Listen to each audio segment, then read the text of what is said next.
All right, without further ado, we're going to start setting up caching inside of our application. Now, to really set this up correctly, we're going to take a very specific approach. We're going to first set up caching around one very specific route handler. As we go through that process, we're going to learn a couple lessons. So we're going to figure out what kind of works well and what doesn't work quite so well. And then once we learn those lessons, we'll then extend our caching strategy to everything inside of our application. So we're going to start small, learn a couple things, and then write a much more generic and general caching strategy that works for everything inside of our app. So let's first get started by taking a look at the query that we're going to cache inside of our app. I'm going to flip back over to my code editor. I'm going to find the routes directory and then open up the blogroutes.js file. Inside of here, I'm going to scroll down just a little bit until I find the route handler for API/blogs right here. Inside of here, we are making one single query. So this is a query to find all of the different blog posts that are tied to the user who is making the current request inside of our application. So we find that list of blogs and then send them back to that user. So this is the call right here. This is the query that I want to try caching. Right now, every single time we call this route handler, we always reach out to MongoDB. And I don't want to do that anymore.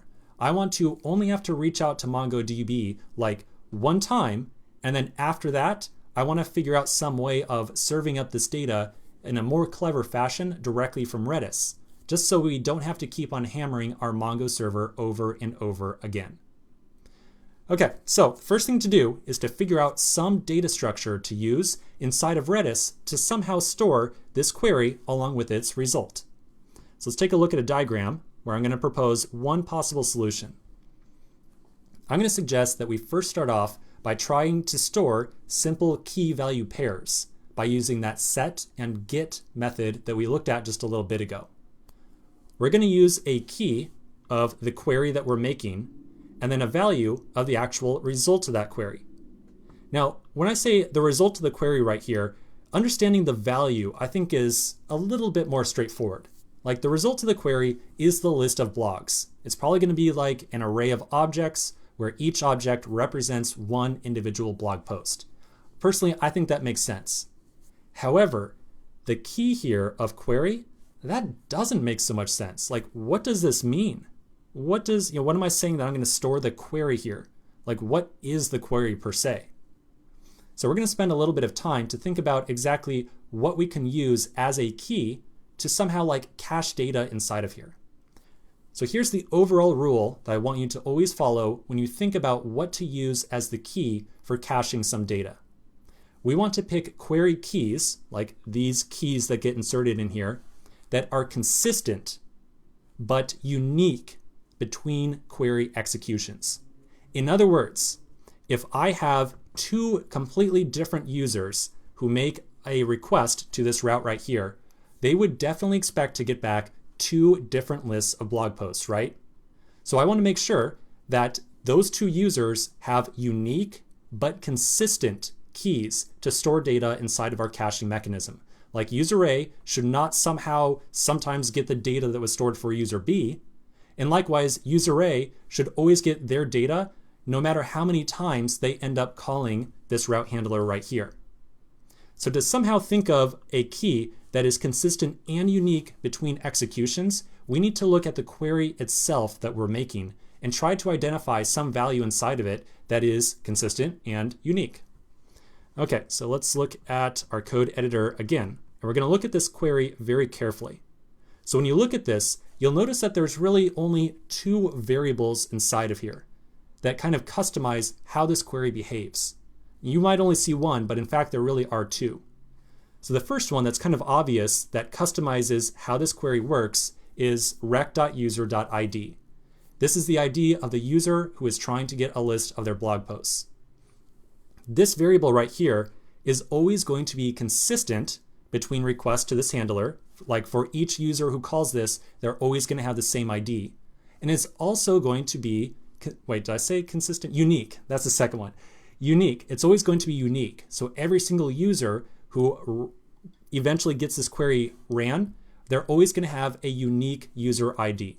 So rec.user.id right here is both consistent and unique. The other variable that's kind of floating inside this query right here that's a little bit harder to find is actually the collection that we're making the query over. So blog.find right here, we are saying specifically, look in the blog collection and try to find all the blog posts with a property of _user equal to this right here. So this really is a second variable inside the query.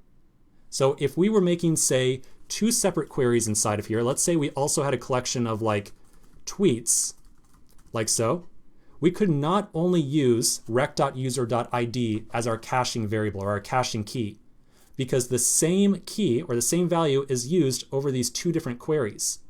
And if we only recorded this right here, we would be mixing up our collection of blogs with our collection of tweets. But fortunately, that's not the case this time around. We're only dealing with blogs right now, so we can simply use the user's ID as a caching key.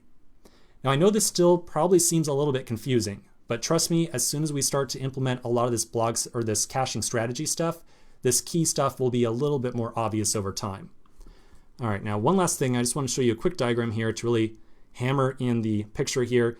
So we are making a GET request to API/blogs. We are writing a query right here. This is our query. And we're trying to say in the blogs collection, find the blogs with user this right here.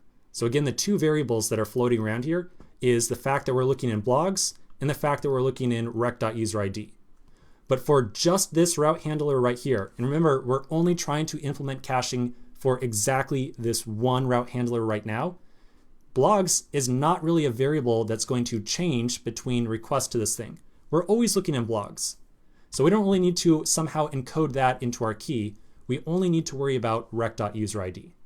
So in summary, if we consider what our data structure inside Redis eventually is going to look like, it's going to look a little something like this.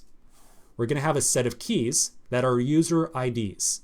So this would be like user ID 123, 343, 952.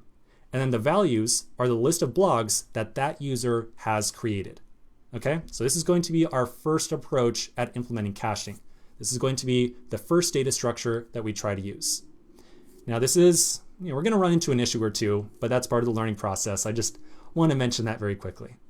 All right, so let's pause right here. We're going to come back in the next video and we're going to try to set up some caching strategy to encapsulate like using the user ID as a key and the list of blogs as the values. So quick break and I'll see you in just a minute.